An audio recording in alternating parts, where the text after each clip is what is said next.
Hi everyone. ఈరోజు మీకు నేను మా locket and ear rings makings ఎలా అవుతాయి, ఎస్పెషల్లీ ఈ నవరత్న లాకెట్ ఎంతో మంచి రెస్పాన్స్ వచ్చింది, మీ అందరికీ తెలుసు. ఇది ఎలా మేము తయారు చేస్తాము అన్న వీడియో అయితే మీకు ఇక్కడ చూపిస్తున్నాను అనమాట. ముందుగా అలా చిన్న చిన్నగా బీట్స్ అన్నీ ఎక్కించి పెట్టుకున్నాం కదా, ఏంటి అనుకుంటున్నారు? దాన్నే మనం కొత్తిమీర అంటామండి.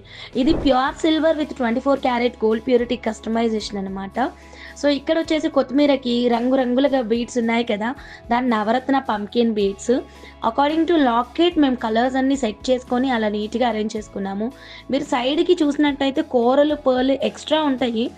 అవి ఒక లైన్లో మాకు అవసరం లేని బీట్స్ అన్నమాట. వాటికి హోల్స్ చాలా పెద్దగా ఉండడం, డ్యామేజ్ అవ్వడం, ఇలాంటివన్నీ కూడా మేము సైడప్ చేసుకొని హెల్దీ బీట్స్తో మాత్రమే మేకింగ్ అనేది స్టార్ట్ చేసాము.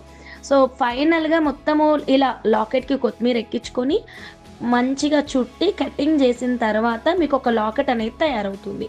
రెడీ అయిన లాకెట్ ఒకటి చూపిస్తున్నాను చూడండి. బోత్ సైడ్ కలర్స్ కూడా అబ్జర్వ్ చేయండి, ఎంత చక్కగా వచ్చింది కదా ఈ లాకెట్. ఇది చాలా మంచి రెస్పాన్స్ వచ్చింది. అండ్ నెక్స్ట్ జుమ్కాలు రెడీ చేస్తున్నాము. ఇంకా జుమ్కాలు ఎవరికి అవ్వలేదు, లాకెట్ అయినాక జుమ్కాలు స్టార్ట్ చేస్తాం. ఓకే, సో ఇదండి మేము ఈరోజు స్టార్ట్ చేసిన వర్క్ అయితే. ఈ వీడియో మీకు ఎలా అనిపించింది ఒక చిన్న కామెంట్ చేయండి. హ్యాండ్మేడ్ అంటే అంత ఈజీ వర్క్ ఏం కాదండి, చాలా హార్డ్ వర్క్ చేస్తేనే మనకి ఒక డిజైన్ అనేది అందంగా కనిపిస్తుంది. నచ్చితే ఒక లైక్ చేయండి, కుదిరితే సబ్స్క్రైబ్ చేసుకోండి.